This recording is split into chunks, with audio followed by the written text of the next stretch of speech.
پہلے وہ معاف کرتا ہے پھر شفا دیتا ہے۔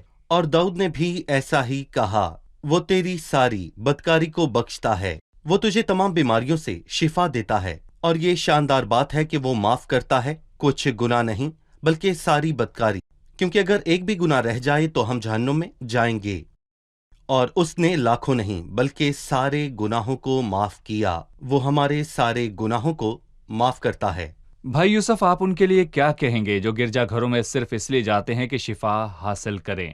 وہ عبادات میں جاتے اور ٹی وی پروگرامز دیکھتے ہیں کہ ان کی ضروریات پوری ہوں، لیکن بڑے مقصد پر غور نہیں کرتے۔ آپ انہیں کیا کہیں گے؟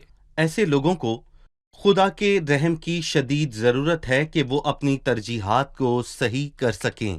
اور ہم نے زبور 33 سے یہ سیکھا کہ کبھی کبھار خدا بیماری کو آنے دیتا ہے۔ وہ اپنے بستر پر درد سے تنبیہ پاتا ہے اور اس کی ہڈیوں میں دائمی جنگ ہے، تاکہ انسان کو اس کے مقصود سے روکے اور غرور کو انسان سے دور کرے۔ یعنی خدا بیماری آنے دیتا ہے تاکہ انسان توبہ کرے، مطلب کہ جب بیماری آتی ہے تو ہم توبہ کی طرف لوٹتے ہیں۔ اگر ہمارا یہی مقصد ہے کہ ہم شفا پا کر واپس گناہ میں اپنی زندگی کو بسر کریں تو آپ جہنم میں جائیں گے، تو پھر آپ کو دنیا میں صحت مند ہونے کا حقیقت میں کیا فائدہ؟ بھائی یوسف، بہت سے لوگ گناہ اور بیماری کو جوڑتے ہیں۔ جب کوئی کسی گھر میں داخل ہو کر بیمار کو دیکھے تو اس کو کہتا ہے آپ گناہ گار ہیں۔ اگر یسوع کے ساتھ آپ کا رشتہ ہوتا تو یہ بیماری نہ آتی، کیونکہ یسوع نے صلیب پر ہمارے دکھوں اور بیماریوں کے لیے اپنی جان دی۔ وہ سوچتے ہیں کہ ایماندار بیمار نہیں ہو سکتے، بیماری گناہ کی بدولت ہے۔ لہٰذا آپ اس پر کیا کہیں گے؟ ایک طرح سے میں کہوں گا کہ وہ درست ہیں، اور یقیناً گناہ اور بیماری میں تعلق ہے، لیکن میں یہاں پر کہوں گا کہ ان کا براہ راست کوئی تعلق نہیں۔ اور میں کہوں گا کہ ہمیں یاد رکھنا چاہیے کہ اب تک ایماندار یا مقدسین کے بدن کا کفارہ نہیں ہوا ہے۔ ان کی روح جان کا کفارہ دیا گیا ہے لیکن بدن کا نہیں۔ اس لیے مقدسین یا بزرگ جیسے رسول اور غیر قوموں کے رسول یعنی کہ پولس رسول کے جسم میں کانٹا چبھویا گیا، اور تیموتیس بیمار پڑا، اور ایک رسول مسیح کے کاموں کی فکر میں بیمار پڑ گیا، گناہ کی وجہ سے نہیں بلکہ مسیح کے کاموں کی فکر کی وجہ سے وہ بیمار ہوا اور مرنے کے قریب پہنچا۔ اس لیے یہ خیال درست نہیں۔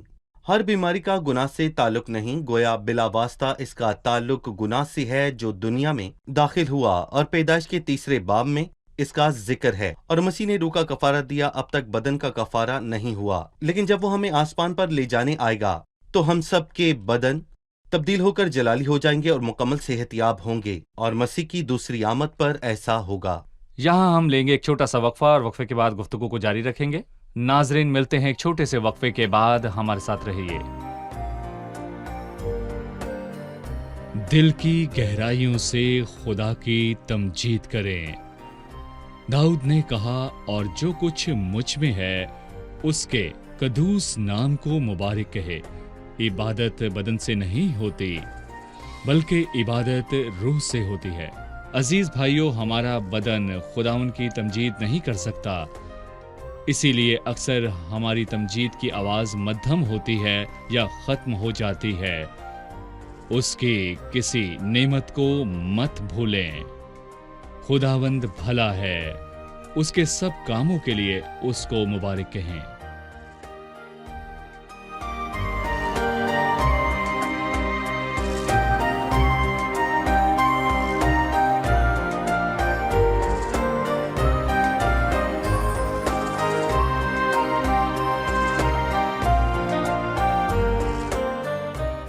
خوش آمدید۔ آئیے چلتے ہیں مہمانوں کی جانب اور جانتے ہیں ان کا سوال۔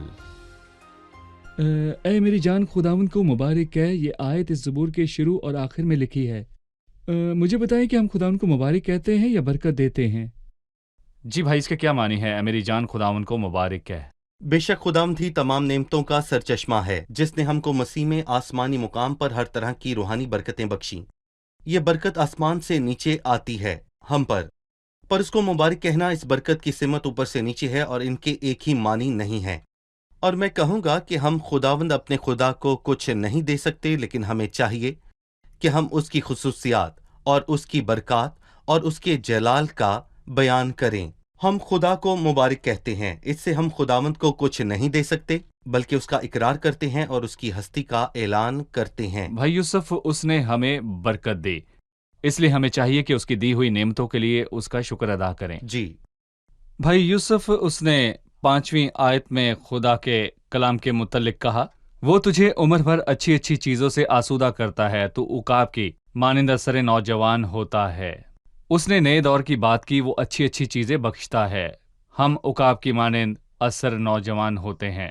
عقاب کی تشبیہ کے بارے میں بتائیں، اس میں کس قدر وضاحت ہے؟ جی ہاں، میں کہوں گا کہ کہا جاتا ہے کہ عقاب کی عمر بہت ہی لمبی ہوتی ہے، اور پھر میں کہوں گا کہ جب وہ کسی بھی وقت پر ایسا محسوس کرنے لگے کہ وہ بوڑھا ہو رہا ہے تو وہ ایسا کرتا ہے کہ وہ پہاڑوں کی چوٹیوں پر چلا جاتا ہے کہ جا کر اپنی چونچ کو چوٹی پر مارے، اور پھر وہ وہیں رہتا ہے جب تک کہ اس کے سارے پر جھڑ نہ جائیں، اور وہاں اس کی نئی چونچ اور مضبوط اور نئے پر آ جاتے ہیں، اور کہتے ہیں کہ پھر وہ جتنی دیر تک چاہے زندہ رہ سکتا ہے۔ اس لیے لکھا ہے کہ تو عقاب کی مانند اثرنو جوان ہوتا ہے، لیکن خداوند کا انتظار کرنے والے اثرنو زور حاصل کریں گے، وہ عقابوں کی مانند بالوں پروں سے اڑیں گے۔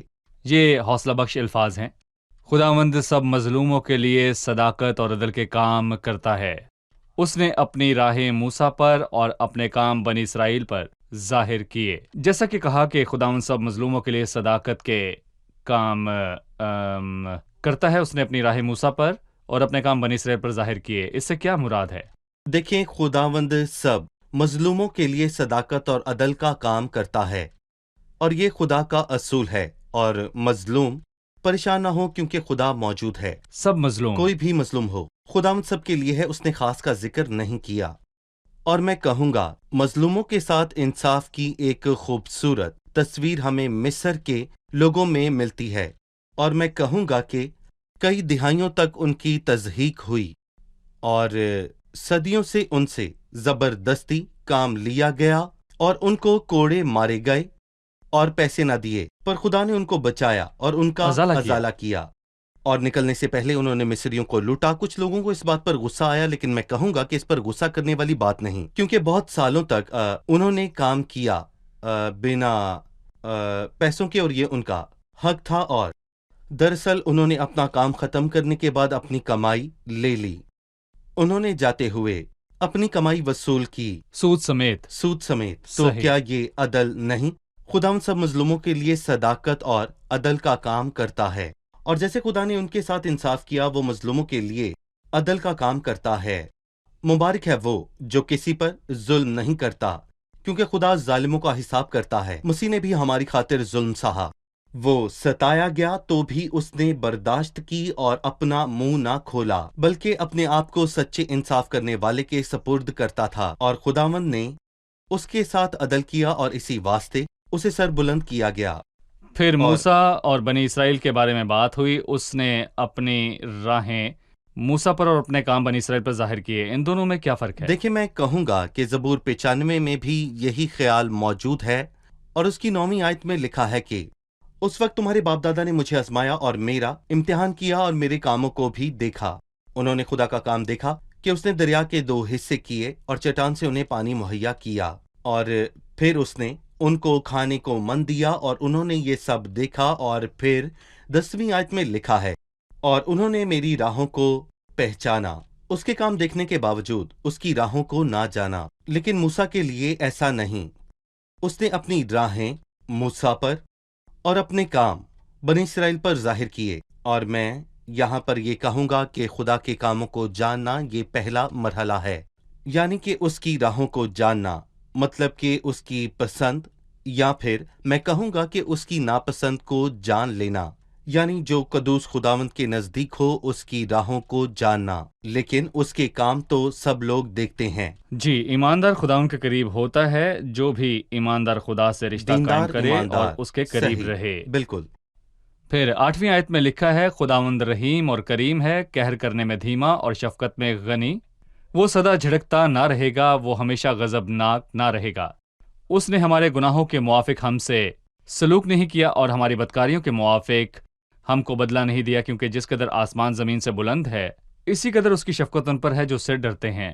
جیسے پورب پچھم سے دور ہے ویسے ہی اس نے ہماری خطائیں ہم سے دور کر دیں۔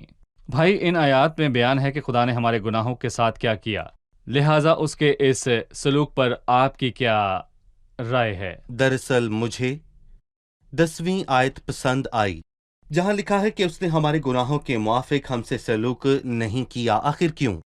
اس کی وجہ ہے کیونکہ جس قدر آسمان زمین سے بلند ہے اسی قدر اس کی شفقت ان پر ہے جو اس سے ڈرتے ہیں۔ میں اس کو عمودی سمت کہتا ہوں۔ اور اس کے بعد جیسے پورب پچھم سے دور ہے ویسے ہی اس نے ہماری خطائیں ہم سے دور کر دی ہیں، یہ افقی سمت ہے۔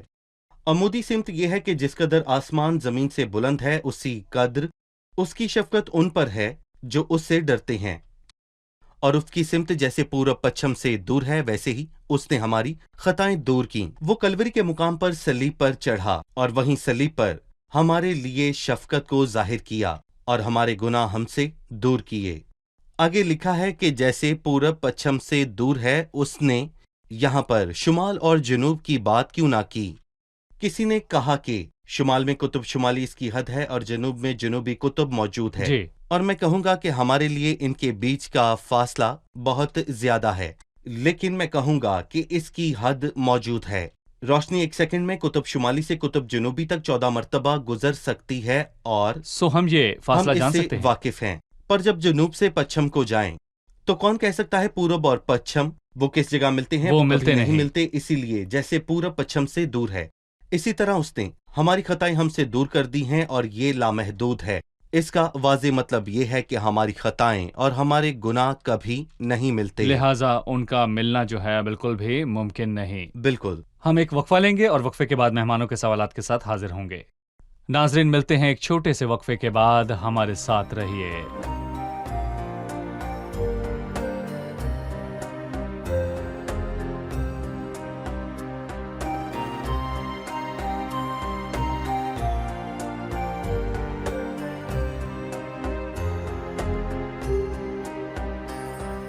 خوش آمدید، آئیے چلتے ہیں مہمانوں کی جانب اور جانتے ہیں ان کا سوال۔ زبور 19ویں آیت میں لکھا ہے خداوند نے اپنا تخت آسمان پر قائم کیا۔ قائم کرنے سے کیا مراد ہے؟ کیا خداوند کو اپنا تخت قائم کرنے کی ضرورت ہے؟ کیا اس کے مقابلے میں آسمان پر کوئی اور طاقت موجود ہے؟ جی بھائی، کیا آسمان پر کوئی اس کے مقابلے میں موجود ہے جو اس کو اپنا تخت قائم کرنے کی ضرورت پڑی؟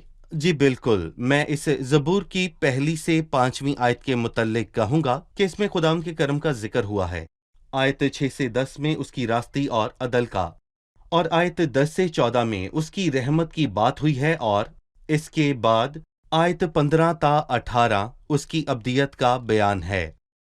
اور میں کہوں گا کہ یہاں واضح طور پر لکھا ہے کہ لیکن خداوند کی شفقت ازل سے ابد تک ہے، اور پھر 19ویں آیت سے زبور کے آخر تک اس کی بڑھائی کا ذکر ہے۔ اور آپ کا یہ سوال بھی اسی حصے سے ہے۔ خداوند نے اپنا تخت آسمان پر قائم کیا، اس کا تخت مستحکم ہے اور اسے جنبش نہیں، اور ہم یہ بھی بخوبی جانتے ہیں کہ خدا کا مخالف بھی یہاں پر موجود ہے، لیکن وہ خدا کے تخت کو ہلا نہیں سکتا۔ اور یہاں پر میں یہ بھی کہوں گا اور اس کی سلطنت سب پر مسلط ہے۔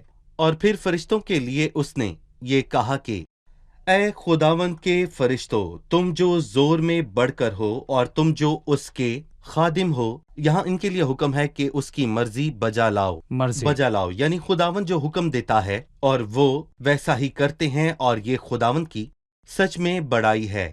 اور میں کہوں گا کہ ہم نے اس کی راستی، اس کے رحم و کرم اور اس کی ابدیت کو واضح طور پر دیکھا، اور اس کی سلطنت ہم سب پر مسلط ہیں۔ اور اس کے بعد وہ کہتا ہے کہ سب فرشتے اس کا حکم مانتے ہیں۔ بھائی یوسف، آپ نے کہا کہ 10 تا 14 آیات میں اس کی رحمت کا بیان ہوا۔ 13ویں آیت میں لکھا ہے جیسے باپ اپنے بیٹوں پر ترس کھاتا ہے ویسے ہی خداوند ان پر جو اس سے ڈرتے ہیں ترس کھاتا ہے، کیونکہ وہ ہماری شرط سے واقف ہے اور اسے یاد ہے کہ ہم خاک ہیں۔ اس آیت میں کیا تصویر پیش ہوئی؟ دیکھیں، یہ فکرہ بہت مرتبہ آیا ہے جو اس سے ڈرتے ہیں۔ مثال کے طور پر 11ویں آیت میں لکھا ہے اسی قدر اس کی شفقت ان پر ہے جو اس سے ڈرتے ہیں۔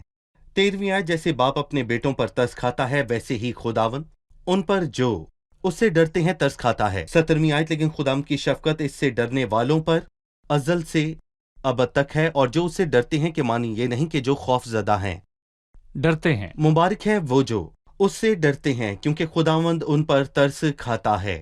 مطلب جو خدا سے ڈرتے ہیں، خدا ان پر سچ میں ترس کھاتا ہے، کیونکہ جو اس کے خوف میں جیتا ہے وہ گناہ نہیں کرتا جو خدا کو اچھا لگتا ہے، اور وہ ترس کھاتا ہے۔ وہ باپ کی طرح ان پر ترس کھاتا ہے، لیکن خداوند کی شفقت اس کے ڈرنے والوں پر ازل سے ابد تک ہے۔ مبارک ہے وہ جو اسے ڈرتا ہے، نہ کہ وہ جو خوف زدہ ہے۔ جس ڈاکو نے صلیب پر توبہ کی جب اس نے اپنے ساتھی سے کہا، کیا تو خداوند خدا سے بھی نہیں ڈرتا؟ خداوند سے ڈرنا اچھی بات ہے، کیونکہ خداوند کا ڈر حکمت کا شروع ہے۔ بھائی یوسف، پھر 17ویں آیت میں خدا کی ابدیت کا بیان ہے، لیکن خداوند کی شفقت اس سے ڈرنے والوں پر ازل سے ابد تک اور اس کی صداقت نسل در نسل ہے، یعنی ان پر جو اس کے عہد پر قائم رہتے ہیں اور اس کے قوانین پر عمل کرنا یاد رکھتے ہیں۔ خدا کی رحمت کا تعلق اس کی ابدیت سے ہے، اس کی صداقت نسل در نسل ہے۔ اس کے کیا معنی ہیں؟ ہم سوچتے ہیں کہ اس کی رحمت اس کے بچوں پر ہے، وہ بدکاروں کا انصاف کرتا ہے اور ان کی عدالت کرتا ہے، پر یہاں لکھا ہے اس کی صداقت نسل در نسل ہے۔ اس کے کیا معنی ہیں؟ ہمیں خداوند کی صداقت اور اس کے عدل سے خوفزدہ ہونے کی ضرورت ہرگز نہیں ہے، کیونکہ اس نے صلیب پر ہم سب کی قیمت ادا کر دی ہے، اور اس کی صداقت اور اس کا عدل اس سے ظاہر ہوا کہ اس نے ہمارے گناہ معاف کیے اور اپنے جلال میں ہمیں قبول کیا۔ اسی لیے ہمیں اس کی صداقت، اس کی رحمت اور اس کی راستی پر پورا اعتبار ہے۔ مطلب ہمارا خدا صادق، ہمارا خدا سچ میں رحیم خدا ہے، اور ہم اس پر پورا اعتبار کرتے ہیں۔ زبور نویس نے کہا، جو کچھ مجھ میں ہے خداوند کو مبارک کہے۔ زبور کے آخر میں لکھا ہے، اے خداوند کی مخلوقات سب اس کو مبارک کہو، تم جو اس کے تسلط کے سب مقاموں میں ہو، وہ کس وقت تسلط کے کاموں میں خداوند کو مبارک کہیں؟ اس کے بارے میں آپ کی کیا رائے ہے؟ دیکھیں، میں کہوں گا کہ جو دعا خداوند نے اپنے شاگردوں کو سکھائی کہ تیری مرضی جیسی آسمان پر پوری ہوتی ہے زمین پر بھی ہو، اور آج خدا کی مرضی آسمان پر پوری ہوتی ہے لیکن زمین پر پوری نہیں ہوتی۔ لیکن میں یہ بھی کہوں گا کہ کچھ دیندار لوگ اس زمین پر اس کی مرضی کو بجا لاتے ہیں، لیکن افسوس کہ ساری زمین ایسا نہیں کرتی، اور ہم نے پڑھا کہ افسوس زمین بگڑ چکی ہے، کیونکہ زمین کے تاریک مقام ظلم کے مسکینوں سے بھرے ہوئے ہیں۔ اور یہاں لکھا ہے کہ خداوند سب مظلوموں کے لیے صداقت اور عدل کا کام کرتا ہے، اور مظلوم کہاں ہیں؟ عدالت گاہ میں ظلم ہے اور صداقت کے مکان میں شرارت۔ لیکن ہم نے پچھلے مزامیر میں یہ واضح طور پر پڑھا کہ وہ دن آئے گا جب خداوند صداقت اور انصاف کے ساتھ لوگوں کی عدالت کرے گا، اور پھر لکھا ہے کہ اس کی برکت پوری کائنات پر ہوگی، جیسے آسمان پر ہوتی ہے زمین پر بھی ہو۔ یہ دن بہت قریب ہے، تسلط کے سب کاموں میں خداوند کو مبارک کہیں گے۔ ہر بار اس زبور کو پڑھ کر خداوند کی رحمت کا اندازہ ہوتا ہے۔ اس کی رحمت تاج کی مانند ہیں، بے شک اس کی رحمتیں تاج کی مانند ہیں۔ صحیح۔ اور زندگی کے ہر لمحے اگر میں کہوں کہ یہ بہت زیادہ ہیں، بہت زیادہ ہیں، ساری بھلائی اس کی بھلائی۔ خداوند آپ کو برکت دے بھائی یوسف۔ اب ہم مہمانوں کی طرف چلتے ہیں اور جانتے ہیں ان کی رائے۔ جی، آج کے پروگرام میں آپ نے کیا سیکھا؟ اس زبور کی 10ویں آیت ہے، اس نے ہمارے گناہوں کے موافق ہم سے سلوک نہیں کیا اور ہماری بدکاریوں کے مطابق ہم کو بدلہ نہیں دیا، یعنی جب ہم برے بھی تھے تب بھی اس نے ہمارے ساتھ بھلائی کی۔ صحیح۔ خدا کے کاموں اور اس کی راہوں میں فرق جاننا اچھی بات ہے۔ مقدسین خدا کی راہوں کو جانتے ہیں، پر خدا کے کام سب لوگوں پر عیاں ہیں۔ خداوند کی شخصیت کا ذکر کرنا اس کی عیادت کرنا ہے، اور خداوند کے کام اور اس کے عجائب کا بیان کرنا دل سے اس کی شکر گزاری کرنا ہے۔ شکریہ۔ خداوند آپ کو برکت دے۔ بھائی یوسف، آپ کا بھی شکریہ۔ عزیز ناظرین، میں یہ آیت کہہ کر آپ کو رخصت کرتا ہوں، جیسے باپ اپنے بیٹوں پر ترس کھاتا ہے، ویسے ہی خداوند ان پر جو اس سے ڈرتے ہیں ترس کھاتا ہے۔ خدا کا دل محبت اور شفقت اور پیار سے بھرا ہے، ویسا نہیں جیسے لوگ سوچتے ہیں کہ خدا ہم سے بدلہ لینے کے لیے بےتاب ہے اور اس کو انسانوں سے نفرت ہے، یا وہ چاہتا ہے کہ انسانوں پر اپنے اختیار کو ظاہر کرے۔ خدا کو آپ کا انتظار ہے، اس کے دل میں آپ کے لیے بے پناہ محبت ہے، وہ چاہتا ہے کہ آپ سے رشتہ قائم کرے، جیسے باپ اپنے بیٹوں پر ترس کھاتا ہے جو خدا سے ڈرتے ہیں۔ اس سے دعا کریں، خدا کے متعلق اپنے خیالوں کو درست کریں۔ وہ لوگ جو یہ سوچ کر دعا کرتے ہیں کہ دعا کرنا لازم ہے تاکہ خدا کے غضب سے بچ سکیں، وہ یہ جان لیں کہ خدا آپ کا باپ ہے، وہ آپ پر ترس کھاتا ہے۔ اس کے نزدیک آئیں اور کہیں کہ آپ اس کے ساتھ باپ اور بیٹے جیسا رشتہ قائم کرنا چاہتے ہیں۔ جیسے باپ اپنے بیٹوں پر ترس کھاتا ہے، ویسے ہی خداوند ان پر جو اس سے ڈرتے ہیں ترس کھاتا ہے۔ اگلے پروگرام میں آپ سے پھر ملاقات ہوگی۔ خداوند آپ کو برکت دے۔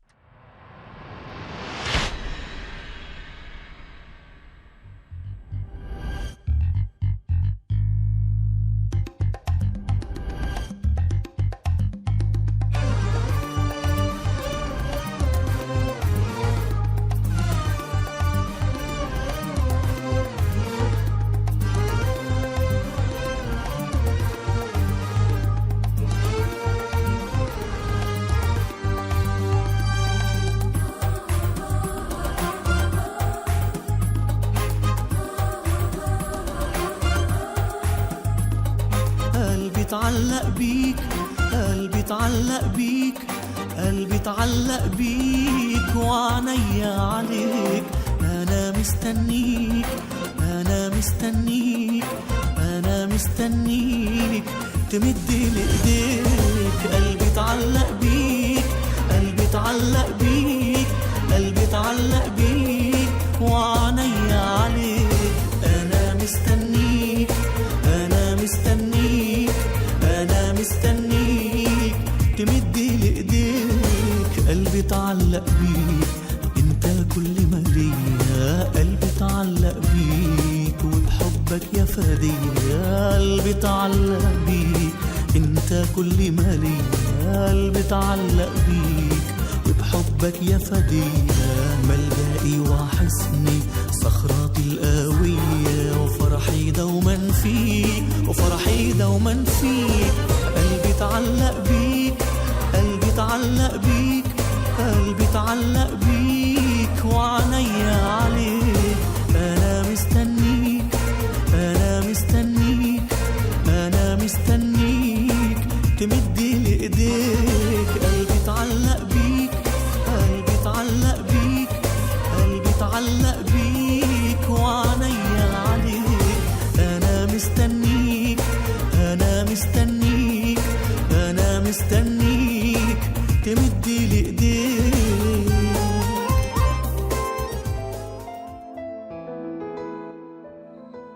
تیرا کلام رہے گا قائم، پہاڑ جب نہ رہے خدایا. تیرے منہ کی ایک بات بھی ٹلے گی نہ، چاہے کچھ بھی ہو. تیری مان دیے ہے زندہ، سونے سے بھی قیمتی. میرا دل یہ دے گواہی ہے، یہ کتاب عظیم. نازل کرے اپنا کلام، شکستہ دلوں کو سکون ملے. تاریکی دور ہو، میری راہیں روشن کر.